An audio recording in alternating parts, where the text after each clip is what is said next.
Hey everyone, it's Jason. Welcome to another unboxing. This is for Gargoyles Awakening. It's a Ravensburger's game. Hopefully, just jump the gun a little bit here. Since it's the called Awakening, which is based off the first episode, I'm hoping they make expansions to this. I'm getting a little ahead of myself, but it would definitely be awesome. So if you're not further, Gargoyles, the concept of the show is, these are all the gargoyles. They're 1,000 years in the past. They lived with knights and Norse and like that period of time. Alongside of them, some humans didn't trust them. These particular ones got a spell cast on them, which froze them in stone. So every time it turns day, they turn to stone. So that's why they have gargoyles up on top of the buildings. And at night, they awaken, hence the name.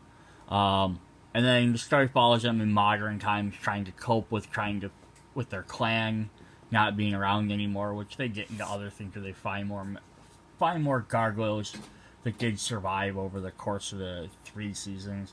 But yeah, it's definitely an interesting show how they interact with some other different gargoyles, interact with different humans, and all that. So this game, you gotta play a couple different scenarios. You gotta play as if it's a co-op game. I look at the rule book here. It says, 1,000 years ago, superstition and swords ruled. It was time of darkness, and the world was feared in the age of gargoyles. Stone by day, warriors by night, we were betrayed by humans we had sworn to protect, frozen in stone by a magic spell for 1,000 years. Now here in Manhattan, the spell is broken, and we live again. That's the intro to like every episode. Alright, so side up, you're gonna have this big old city here, which I've built behind me here. This is really neat because it's kind of, you get to play actually moving around the city. Kicking rocks. Alright, got in my way anyhow. Yeah, so each player will get to play as a different, one of the different main hero characters, one of the gargoyles or one of their human allies, versus some of the different missions to play as. I'm not going to go sit here and read every single part, but there's essentially a hero phase, where you as a player is going to do stuff. The villain phase, you flip over cards, you do stuff.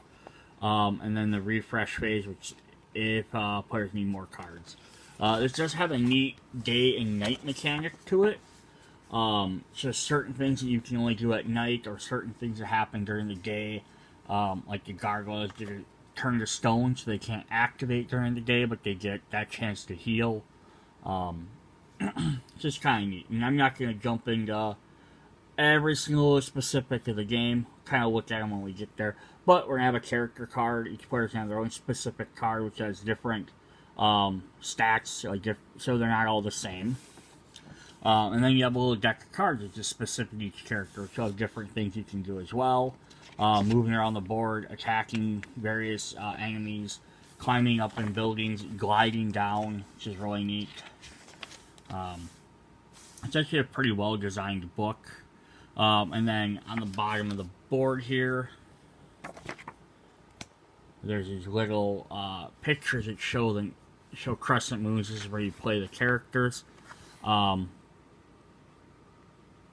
it's like during the villain phase here. Check to see how much time has passed by counting on the number of crescent moons visible on the nighttime track. If 4 crescent moons are present, it is now daytime. Skip the villain phase and resolve your episode's daytime effects. You're trying to complete a story from the episode. So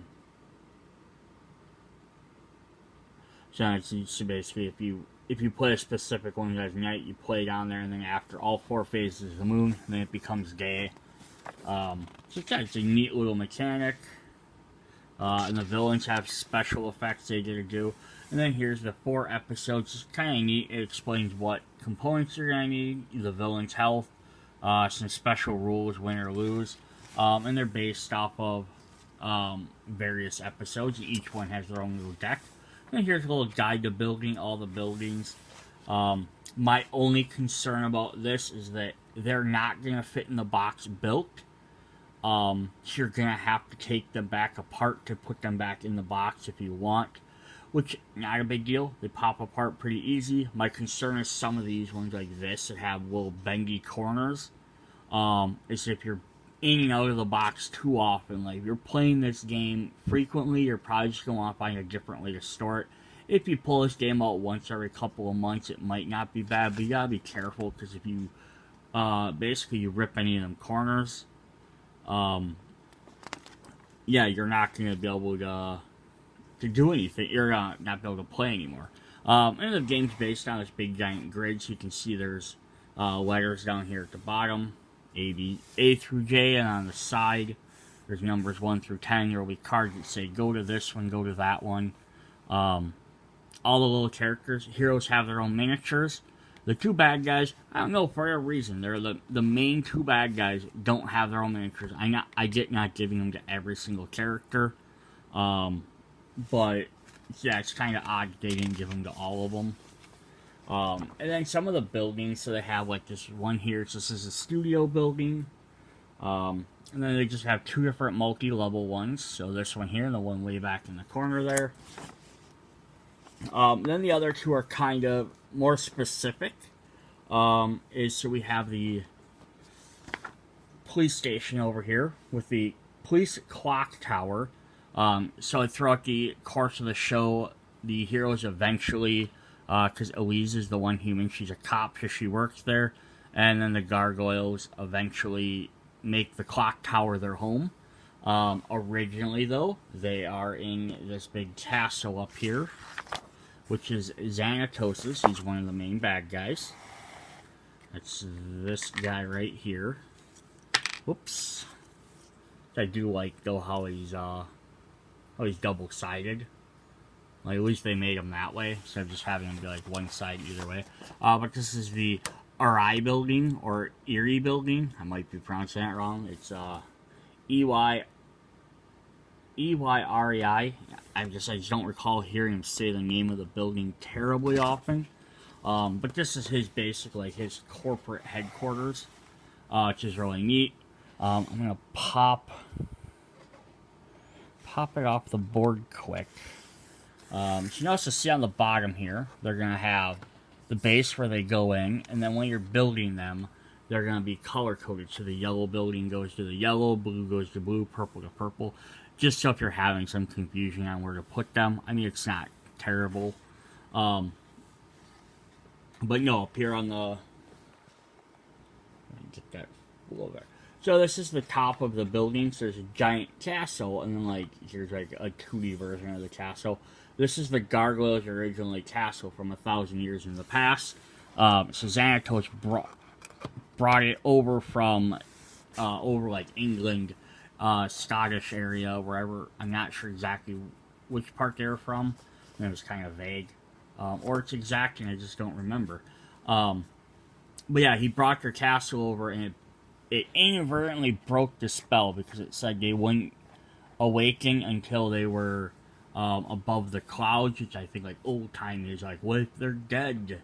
Or something like that, or something that would never happen. Oh, I just knocked my police station over. But, yeah, so then, like, they broke the rule because you put them on a skyrise to lift you up above the clouds, which broke the spell for them. But yeah, this game uses a neat mechanic of, you get to climb up on the buildings, and then they have glide mechanics. So because the Gargoyles have their wings, so they can move so many spaces, but they can glide even farther. They can't fly, which is the thing that makes them different. Even though they'll have wings, they can't flap them and fly like a bird. They can get altitude, and they can glide from higher amounts. So it's a neat mechanic that they added into the game. I'm just going to kind of push the board off to the side for a minute, and we're going to look at some of the different components. So we've already seen we have the different gargoyles, and I'll kind of go over them as we get to them. Look at the little minis when we look at each character. Oh, the back sheet, I want to look at that. Just your reference. Hero, villain phase, movement, glide, attack. You have skills, and then some various items, and then what the dice icons do. Fairly simple. Either they're blank, they do a hit, or they activate a special. There's not a lot of other stuff going on with this. So like one thing we're going to get here is a health tracker for Xanatos and Demona. Because they're always going to be available as your two base. One way that one of them will be one of your base villains. And you get little clips here for sticking on there. So one's for Xanatos, one's for Demona. All the black ones are for the Gargoyle characters, the heroes. We're going to have the stories. So we have the Reawakening, Information Welfare, Temptation and Magic, and Battle with the Steel Clan. And then, so all of these are going to go through and specify your win or lose condition, special rules for it. So it's saying, like, Xanatos, Coldstone, getting fly, ignore the cost of moving onto buildings. So it's showing a little kit for this Coldstone character. That's Coldstone up here. He's one of the other gargoyles that they did rescue, but he was damaged, so he's like half cyborg now. And Demona is another gargoyle. She used to be with Goliath's clan, which is the main team. Except she didn't get stuck under the spell like the rest of them did. She did, but she wasn't with them. So she got woken early, and it's a whole convoluted thing. You watch the show, and then Xanatos built a suit of armor that looks like them. And there's the special daytime effects. And then on the back of each one, it's going to show what components you need. So Reawakening villain cards, the health tracker, and then the setup on where everyone begins. So the heroes start at the police station, Coldstone, Demona, how much health they have. So it's actually kind of neat. Just a quick thing. I'm not going to go through each and every one of these, but they have their different ideas. So Information Welfare, all 3 data discs at the clock tower, any heroes defeated or all 3 are collected. Just kind of saying what the villains are. And then here he starts with a bunch of data discs, Eye of Odin, 8 Steel Clan, which are just robotic gargoyles. And shows where the discs start. Temptation and Magic, just defeating Demona. So like this one you only use Demona, the other one you only use Xanatos, the first one you use both. And the symbol up here is going to match their deck. And then Battle with the Steel Clan. So I'll give you a little bit different one. So yeah, hopefully they could definitely make more with like expansions with like either like another big box with some more things here. I don't know if you could add you could do something you add on to the city, but I'd rather not do that just because they have cards that specify these slots. But it might be neat maybe if you added like a different building, it would sit into that spot. Like so instead of the stadium here, it's a different type of building. Or if you had the clock tower, maybe have it like if there's an episode where it's damaged or something. Something like that. Alright, then we got all our heroes. So these are the backs. I just want to show off these because they look really cool. Just showing each one looking like they're carved in stone.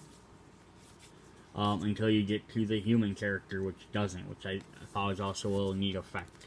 So we're just going to kind of go through, we're going to look at what these guys do, and then we'll look at their decks. So here we have Goliath. So the basic breakdown of this is here's your health over here. So he has 8 health. So like if I compare him to Broadway, he has 9 health. So Broadway's a little bit healthier. But actions is how many different action or action points you can spend during the turn. It's like moving's in action, attacking's in action. You can play cards that do actions. He also has a movement. So I move this over here maybe a bit.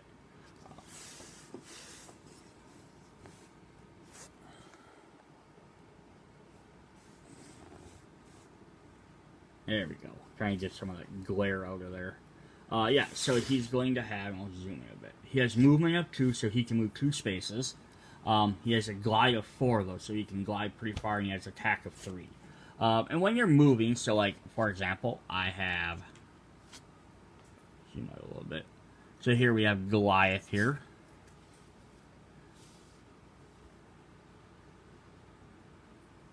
I also love that they look like they're stone. Which is really neat. But yeah, so like if they move a space, so it's like Goliath can move 1-2 spaces or 1-2 spaces. But to move up a space, it always costs an extra movement point. So it'd be 1-2 spaces to move up. And that doesn't matter how many spaces they have to move up. So if he's moving up like so he wants to move up to here, it's still 2 spaces. It's not per every level, it's just to move up an extra space. I believe. I'd have to double check that in the rules. I thought that's what it said. Yeah. Hero attacks, attacking.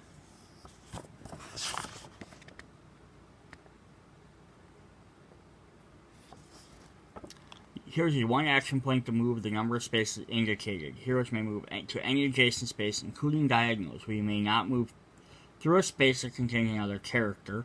You can move through a space, you can't end on one of their spaces. Moving a hero to a space above them takes 2 movement points regardless of how high they're moving. There's no additional cost to go lower.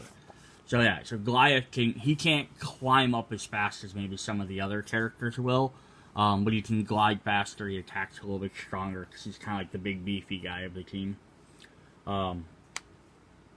So there's a special here that says, ooh,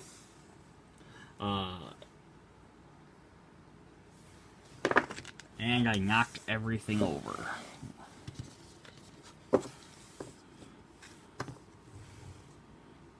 Alright, it says, so there's a special, it says, any lightning bolt you roll may be changed during your attacks. Instead of doing a special move, he can attack more. And then he has a little cross sign here. So if he has a little special token, which are in the bag here, so I haven't pulled out yet, so they're going to be these little tokens you can gain by various cards, and you can spend them to active hero gets +2 strength to a maximum of 5 for a single turn, so he can spend his special tokens to boost everyone up. And then all the Gargoyles have the same daytime ability, so when it's day you can discard any number of cards in your hand, reshuffle your deck, and draw until you have 3 cards in your hand. So basically you can get rid of stuff, draw some new stuff, and then you can also heal 3. Yeah, so being day actually helps. So eventually it's going to hit day, it's kind of nice for the Gargoyles, because they get a heal. Alright, let's look at our next Gargoyle.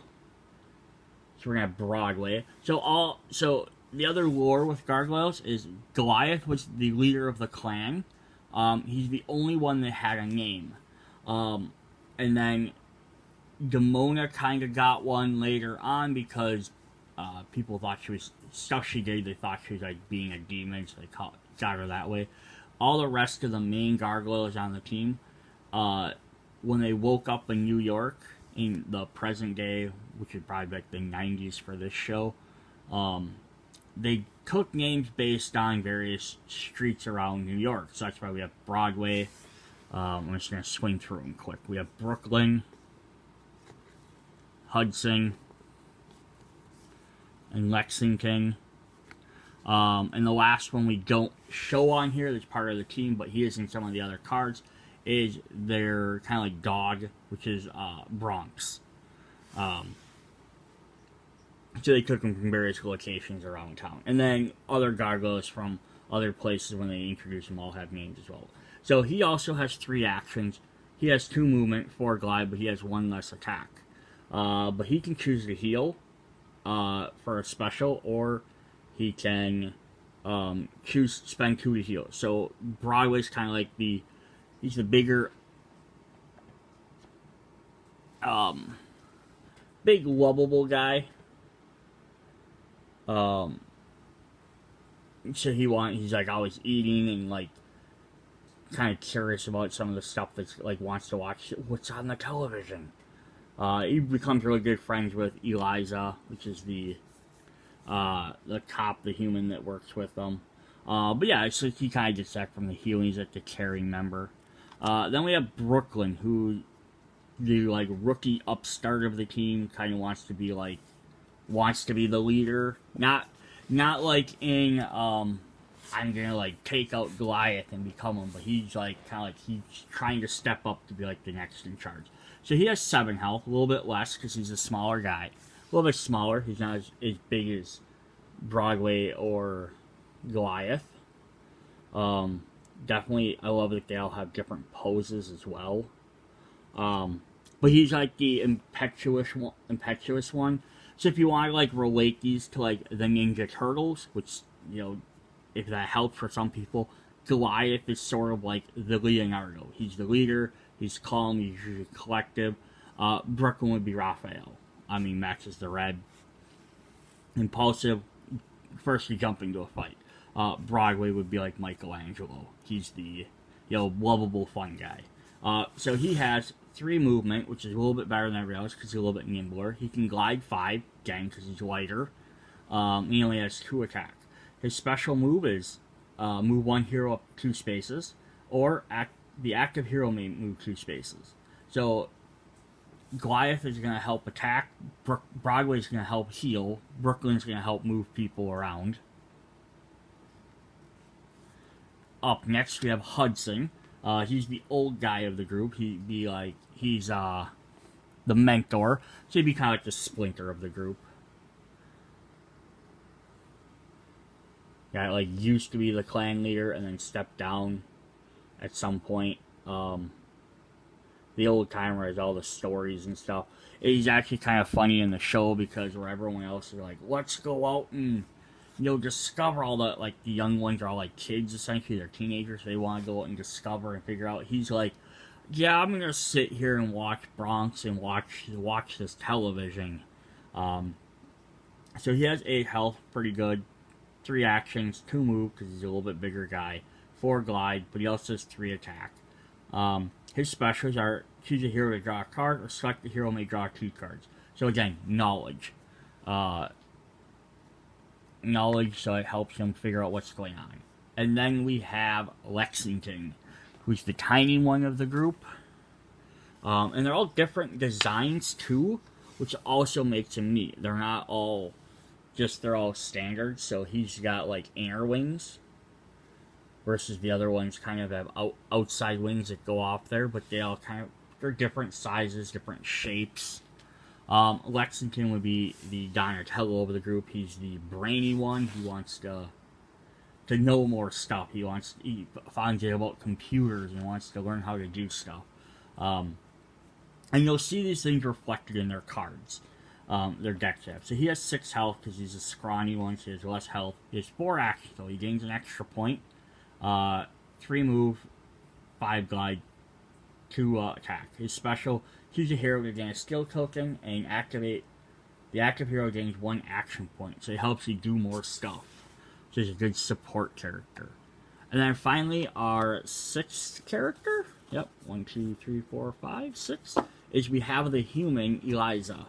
So she's the cop. Now she actually is going to play a little bit differently. For multiple reasons. One, she doesn't have a glide ability. She can't glide. She's a human. Her token's actually kind of neat because hers is just like a solid red. Instead of having that stone texture. Yeah, so she's the only human other than Xanatos, and people over Xanatos. At the beginning, she's the only human that knows about them. So she helps protect them during the day. So she has 3 actions, 3 moves. She can't glide. She has 2 attack. But she has a bunch of different specials. So Eliza has range of 3 while using her basic attack. So she can basically using her gun. You may move up to 2 spaces for free after attacking. So she can shoot her gun and then dodge out of the way. Because she's a little bit... She doesn't weigh 1,000 pounds, or 500 pounds like these giant gargoyles do. It says, after any hero is rolled for an attack, they may reroll any number of dice once for that attack before damage is dealt. So kind of some good aim. But her big difference is her daytime. So she still gets to discard any number of cards, reshuffle your discard pile, and draw until she has 3 cards. But she only heals 2.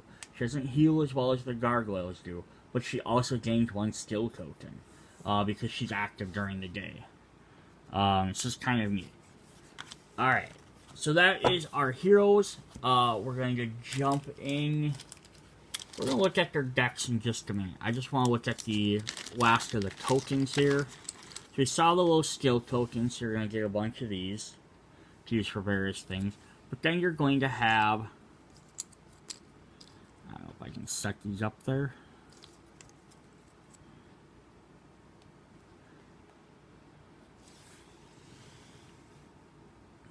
So you're going to have various little tokens here that are going to show villains that you fight throughout the game by various cards. So you're going to have the Cold Steel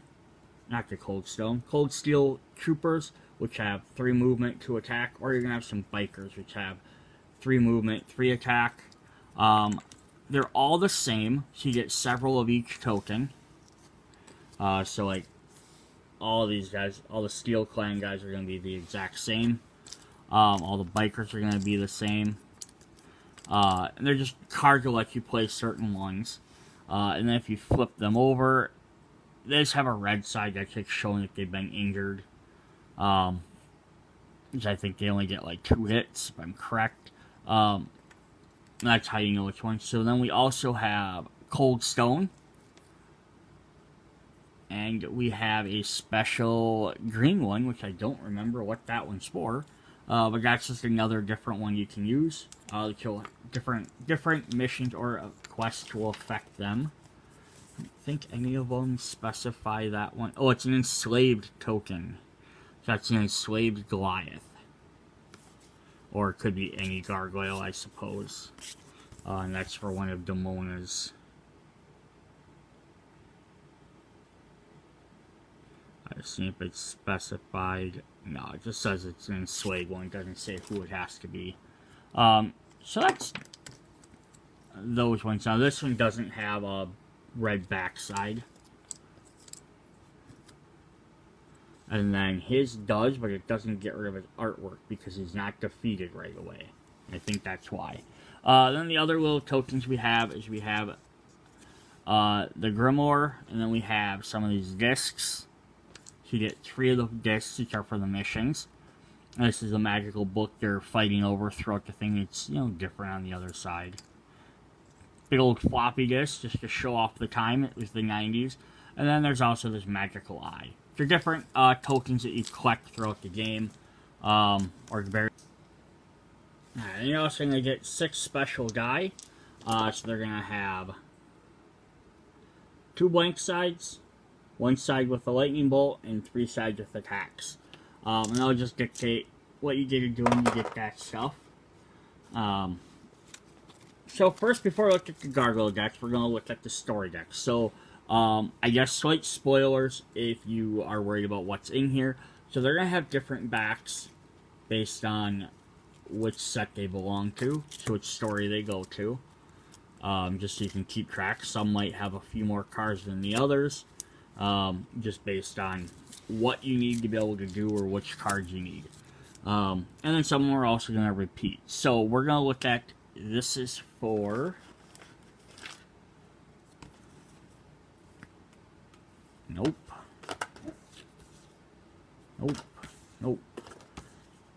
This is for Battle of the Steel Clan. So it's going to have the little metal Xanatos head on there.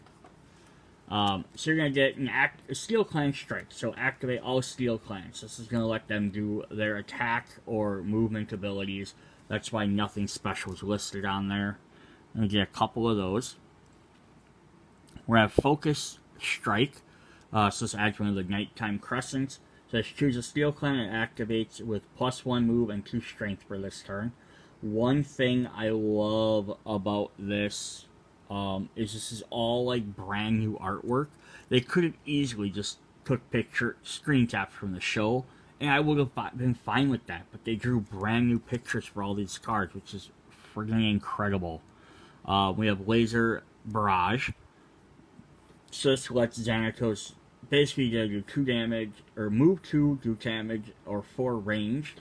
If you roll a special, deal 2 damage to the target of this attack. We have Fly High, target any hero with a strength 3 attack. Electrical Defense, deal 1 damage to each hero adjacent to Xanatos. +5 attack and 2 ranged. Search pattern. Move each steel clang up to 2 spaces. Place 2 new steel clang at the Eyrie building. We have another focus strike. And then we have a checkmate. Before Xanatos attacks, move each hero 2 spaces. So that lets you do some different stuff there. So out of this, there are 5 of these cards that have the moon. And you have 4 you get to cover up. So you're going to go through pretty much the entire deck before you have to, for the next cycle hits. So it's kind of something to keep in mind. These aren't like, oh, here's a 50 card deck and I might hit these. These aren't, there's what, 1, 2, 3, 4, 5, 6, 7, 8, 9 cards in this deck. So you're going to go through probably all of these, or most of them, before you get to the last. You get your 4 checkmates and then it's going to flip over. So it's just something maybe to kind of keep in mind when you're playing. You're going to have to see lots of these cards.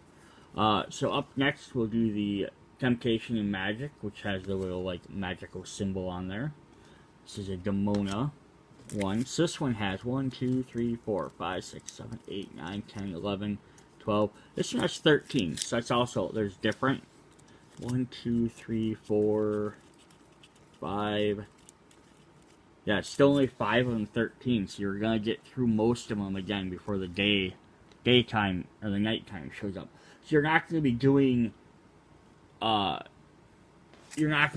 night like constantly. It's not gonna be flipping back and forth. Like it's gonna go like at bare minimum 4 rounds, you know. But you can end up going 6, 7 rounds and go through most of the deck. And that last one could be one of the last 2 cards. So here's gonna have a special thing where it says Vengeance, and it says E4, so it's gonna specifically attack that spot. So you deal 2 damage to target of the attack. And there's melee attacks and ranged attacks. So I didn't really go over that much. So here's like I1. Sorcery. Grimoire controls the Grimoire Arcanum. That's the spellbook. Each hero discards 2 cards. Otherwise, Grimoire steals the Grimoire and places it on the episode place card. Deception. Biker Gang Ruckus. Activate all bikers. Place a new biker on D1 and D10. So this one's actually kind of neat. So it's another activate all bikers, but it places them at A5. And this one places some at J5. But then they also have different numbers there. We have Trickery. Move the hero to the nearest to Demona to B8 and deal 1 damage to them, drawing another card. Wrath. After Demona moves, deal 2 damage to each hero within 3 spaces of her. Magical Command. If Demona controls the Grimoire, the enslaved activates, otherwise steals it and places it on the episode card. Sign Dubio Instantaneum, so one of the spells of the Grimoire. Place this on the episode place card. Activate the enslaved, then activate Demona. Demona gets a bonus listed on the number of the spells on the place card for the attack. And the second one of those, there's a third one, and there's a 4th one. There's some different stuff that her deck does.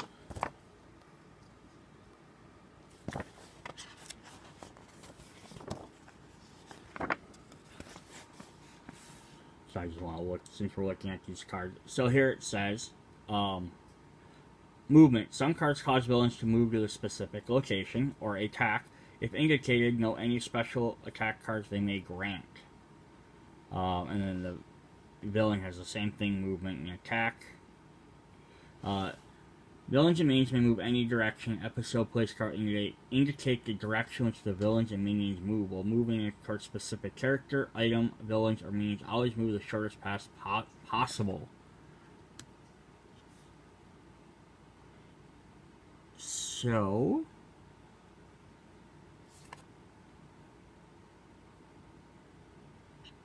I was trying to see where on the card it specifies where they move.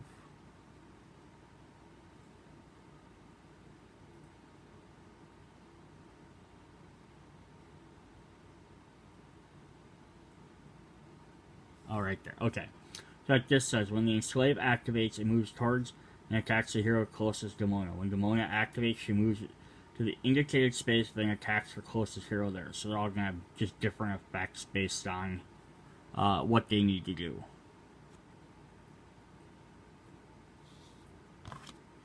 So like the other one, the Steel Clan, it says, when Xanatos or the Steel Clan are activate, the player controlling them decides where they move and who they attack. So interesting. Then they get different stuff there. The thing I didn't look over was ranged attacks with strength. As strength and range, number of dice rolled for an attack. Range is the number of spaces to be away from the attack. Unless otherwise stated, you have range 1. So you only attack next to them unless it says they have more spaces, and then you can attack for more. And you can stun guys and flip them over for health. We kind of went over that. Special abilities. Okay, I just wanted to clarify some of that, so when we're looking at these cards, we kind of know what we're talking about. Alright, up next we're going to look at Information Warfare. So this will give us some different stuff with them data discs. So it'll be this set here. And there's 1, 2, 3, 4, 5, 6, 7, 8, 9 cards in that one. 1, 2, 3, 4, 5, 6. So 6 of the 9 have crescent moons in this one. This one also has the Steel Clan strikes, just like the other one we saw. We have objective locked. Xanatos moves 4 spaces towards the nearest data disk. If he lands on a disk, stop moving. Move that data disk 2 spaces towards the error building. We have Laser Blast. This does some damage. Schemes within schemes. Move all data disks not at the police clock tower 1 space towards the building. We have another one that does the same thing. We have Robo Suit Combat. Xanatos uses this attack twice. Place a new Steel Clan token adjacent to Xanatos. Shady Research. Move each hero on a not on a building 2 spaces away from Xanatos. And Contingency Plan. Make a 2 strength attack against each hero who is at or adjacent to at least 1 data disk. So just different effects. Again, we're gonna let's look at Xanatos quick. We didn't really look at him too much. So he's basically a billionaire, billionaire, depends on what you looked at for the time. So he built this giant suit, runs this corporation. He's basically semi-evil Bruce Wayne. And I only say semi-evil because I'm not even trying to spoil the show or anything. Like, he kind of becomes an ally to the Gargoyles, but he starts out as he's the one that resurrected them. And Demona kind of goes back and forth too throughout the series, so you could definitely have, again, more stories where you have ones where they actually help out, like they're on the board, but maybe they help fight somebody else with a new villain. But he's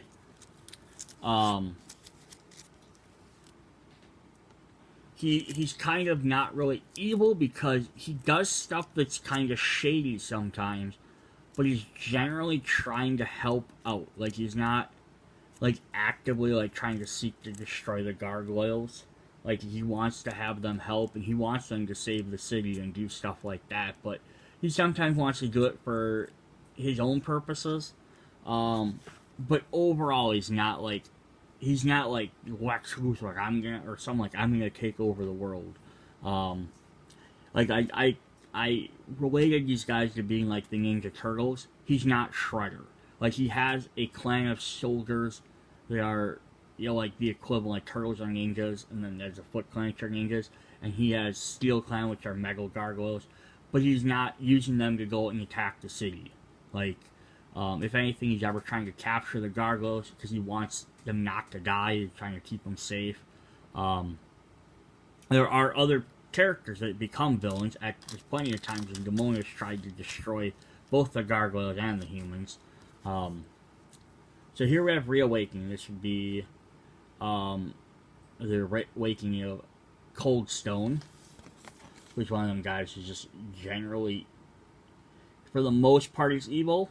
Because he comes back and he's kind of pissed off that he's half metal, half gargoyle. It kind of messes with his memories. So we're going to have a Kindred Fury. Activate Demona. After Demona acts, activate Cold Stone. Flashback. Activate Cold Stone. Deal 2 damage to target of this attack. Assault Synergy. Activate Xanatos. After Xanatos activates Cold Stone. Tactical Retreat. Activate Xanatos. After he asks, move him to J1. Cold Fury. Activate Cold Stone. Then if Cold Stone is on the blue side, flip him to the red side. So it kind of weakens them. Targeted Barrage. Activate Xanatos. Draw and resolve another villain card. Lash Out. Activate Demona. Deal 1 damage to all heroes. Spiraling Thoughts. If Cold Stone is on his blue side, flip him to his red side. Draw and resolve another villain card. I think it's supposed to be like his cooldown or slash him kind of fighting. He's trying to be good or evil. And then another flashback.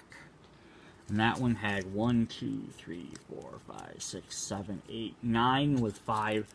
So most of them have 9 with 5. That one had a few more. I think it's because it had all the extra biker gang cards in there.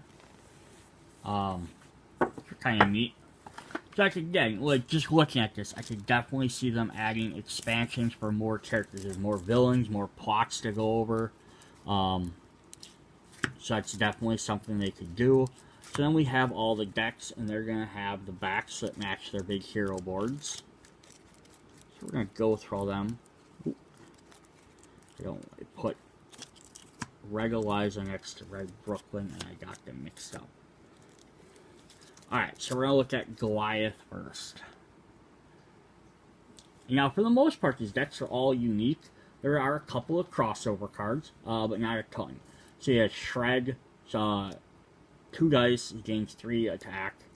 And he gains his skill token if he rolls a thing. But it's not cost 2, so he has 3 actions. So if he does this, it's going to cost him 2 of his 3. So he can spend 1 to move closer to someone, and then 2 to shred. Or he could spend 1 to climb. Every gargoyle has this exact card, and it's the same, I believe, for all of them. So it just lets you roll. You may ignore extra cost to move to a higher space during this action. So basically it lets you spend 1 action token to move to higher spaces. But then you also get to roll some dice. Otherwise, you'd be like, well, why am I spending 1 point to move and then 1 to play this? I could just move. Because you also get to roll dice, which lets you do stuff. So he has Aerial Strike. This player gets +2 strength if you played well on a building. Into the Fray. So lets you move around. Slam. Deal 1 damage to each villain or minion adjacent to you. Powerful Strike. Choose up to 2 enemies adjacent to you. Deal 2 damage to them. Surprise. You stun all enemies adjacent to you. Heroic Charge. And Finishing Blow. And then the final card is he gets Growl, which that's not Goliath, that's Bronx. That's their dog. So I kind of thought, like, why didn't they add Bronx in here? I guess he can't fly. So it would have been, but neither can Eliza, and that would have been a neat other thing. So again, it's 1 character right off the bat. They could just make another version of. So instead you get, Bronx jumps in here, and he's portrayed in this game by helping out each of the other characters with at least 1 card. Ooh. Smacked the crap out of my camera there. Sorry, trying to get that. Okay, so this is when a hero takes damage. So an R stands for reaction. So a hero takes damage, you can play this to reduce the damage taken by 1. Alright, so that's Goliath. Let's look at Hudson next. The Mentor. Combo Strike. You can only play this card if you already have attacked this turn. So you got a second one of those. You got to climb like everyone else. So here's his Bronx card, which is a reaction called Call Bronx. Play on this hero, any hero attacks. This attack adds 2 change lightning bolt. Deal 2 damage to the target of that attack. He's got parry. He's a skilled. He's the only guy that uses a weapon. He uses a sword. None of the other ones generally use weapons. He has air lunge. This attack takes +2 strength if you play this one on a building. He also has his own reaction card called Repose. Play this after you attack and damage is dealt. You may attack one adjacent villain or minion. He's got a Slice. Deal 1 damage to all enemies adjacent to you. Too old for this. Deal 2 damage to each villain and minion adjacent to you. Gain a skill token. And Wisdom of Experience. This gets +1 strength to a maximum of 5 for each other card you have played this turn. Deal 3 damage to the target character, to the target of the attack. And this one works well with his character card ability that lets him draw more cards. So we're going to look at Brooklyn next. So it was like the Raphael of the group, the impetuous one. So he's got Decoy. Move any villain or minion up to 3 spaces. The Climb. He's got a reaction which lets him dodge. Play this when a hero is targeted an attack before dice rolled. The attack rolls 2 fewer dice. Directing Strike. Before attacking, you may move any character up to 2 spaces. Now, although they show specifically that character, you can use these to help out your other gargoyles, your other partners, because you are playing co-op. So he's got Tail Whip. Stun all minions adjacent to you.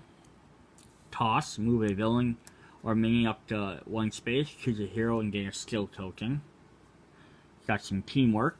There's another hero adjacent to the target of attack, gain 2 strength for this attack. He's got Planning. You may move each hero up to 3 spaces. Then each hero adjacent to you gains a skill token. Frenzy. After Brooklyn moves, make a separate attack against each adjacent enemy. And so he doesn't have Bronx. Instead, he gets a motorcycle. It's one of his arcs in the thing. He finds a motorcycle after beating up some criminals. And he gets it repaired, and he gets to ride around on his motorcycle. Which again is a very Raphael thing to do. So after you move, you may move any villain. After you move, you may move any one villain or minion 1 space. So he's all about getting guys into position. And the reason why he doesn't have Bronx is, I think it's because, like, he doesn't really interact with Bronx that much. Like, Goliath does. Goliath takes him on missions and stuff. Hudson usually works with him a lot, like, or takes him or watches him at the watchtower because he can't fly. Broadway and Lexington are kind of like, oh, he's the pet dog, they play with him. But Brooklyn kind of like ignores him. I'm not saying he like doesn't like him, he just doesn't do a lot of interaction with him. So here we have Lexington. He's the Donatello, and we'll see why in a moment here. So he has Dive. Reroll any, we had Climb first, and we have Dive. Reroll any number of your dice once for this attack if you played a card while on the building. We have Hack. Choose a hero to gain 2 skill tokens. He's got a reaction for Nimble. Play when you are attacked. After the attack, you may move up to 2 spaces. There's his Bronx. He's got Guard. Play this when you are targeted by an attack before the dice are rolled. Attack first. If the attacker is defeated, they don't attack. He's got Roll. You may move a villain or minion up to 2 spaces. Intuition. Look at the top 2 cards of the villain deck. Place one on the bottom of the deck, put the other back on the top. Which is super helpful. Spy. All heroes may discard any number of cards and draw till they have 3. Set a Trap. Deal 3 damage to adjacent villain or minion. And Tinker. Gain a skill token. Choose a hero to draw 2 cards and then discard 2 cards. And our last gargoyle is going to be Broadway. Who likes to start like the mic, he's kind of like the party animal. But he hangs out with Eliza a lot, so you see her like in the picture. Swap places with another hero. That hero heals 2 damage. He has Climb. He has Bronx with Pounce. Playing another hero attacks, deal 1 damage to the target of that attack. You got a Surprise. So Goliath also had a surprise as well, but it different artwork and it has a little bit different effects. I do like that even if they have the same name cards, they don't always have to do the same thing. So stun all your enemies adjacent to you. Air Stomp, stun the target if the attack you played. Stun the target attack if you play this one on top of a building. Grapple. If the target is a minion, stun it. He's got another Bronx, because he likes to hang out with Bronx too, so he gets Growl. Play when a hero takes damage, reduce it by 1, which you've seen that one as well. We have Rescue, there's another one with Eliza. Move any number of damage counters from one hero to another. Crush, deal 2 damage to target of the attack if you play this card while on a building. And he has Big Heart with another one with Bronx in the picture. All heroes heal 2 damage and gain a skill token. You can see each one has their own different things. Goliath does strong attacks. Hudson wants to do multi-attacks. Broadway wants to heal. Brooklyn's good at moving guys around to get them in position. And Lexington's all about, like, trying to be a good support, like giving you cards, seeing what's coming up. So it'd be kind of like, and they have lots of episodes where you only see like 2 of them or 3 of them playing, so it kind of makes it interesting because it almost seems like you'd want to always just play with everybody, so you have a balanced set. But I don't know how the game scales for that. So here we have Eliza. So she's gonna have some different stuff. So attack on the run. Just no additional effect. Catching a ride. There's her Bronx card. Defensive position. Critical hit. All heroes gain a skill token. Hurry. Move to any empty space. Trip. If target is a minion, stun it. A reaction. She has a retreat. Place when you're attacked. After the attack, you may move 2 spaces. Aim, deal 2 damage to the target of the attack. Trustworthy human, you may move each other hero up to 3 spaces. All heroes gain a skill token. And volley. Target all enemies in range of this attack. Use the same die result. So you see, she doesn't have all these other special abilities, but what makes her different is 3 range, 3 range, 3 range, 3 range, and 3 range. So she has a range where none of the other gargoyles really have it. So that's what makes her different, is the other gargoyles are going to maybe do more different effects or have their own niche little thing. Her big thing is she's going to sit back and she's going to shoot people with her gun. So that's definitely an interesting thing there. So that is our Gargoyles Awakening game. Yeah, definitely interesting.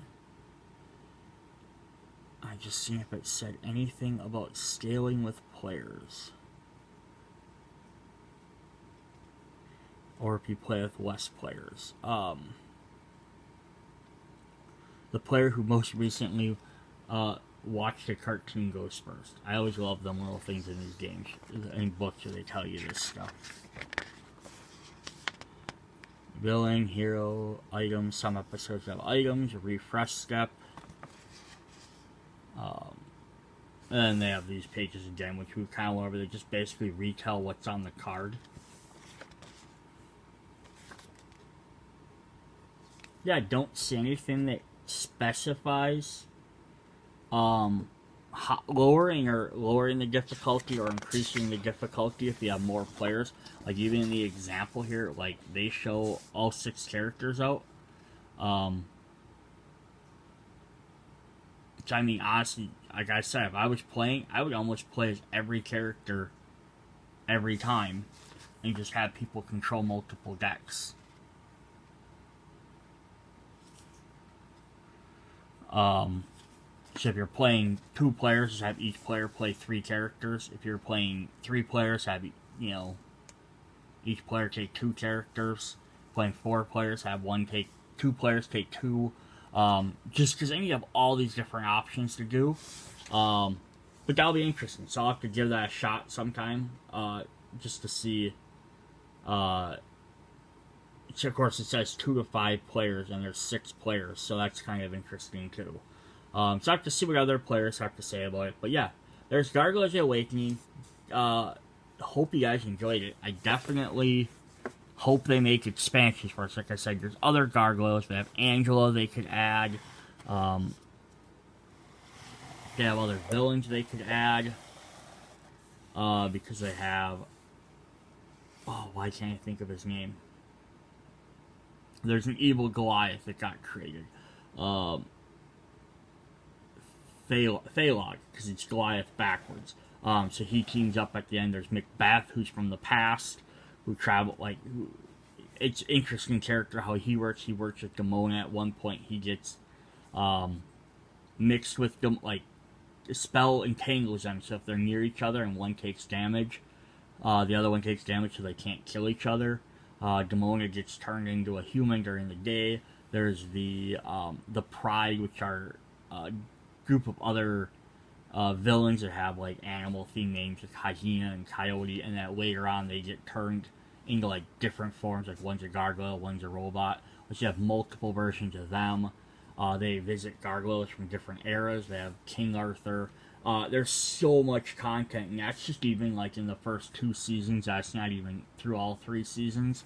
And lots of that's even just in the first season. Some of that. There's so much different content you could make. You wouldn't even have to make a new board or anything. You just have to make new decks. Maybe add like new cards that you can swap in and out for the different heroes if you don't want to have too many cards to make the deck uneven. Again, stuff where you could make Demona and Xanatos, good. But yeah, that's Gargoyles. So catch you guys later. Bye.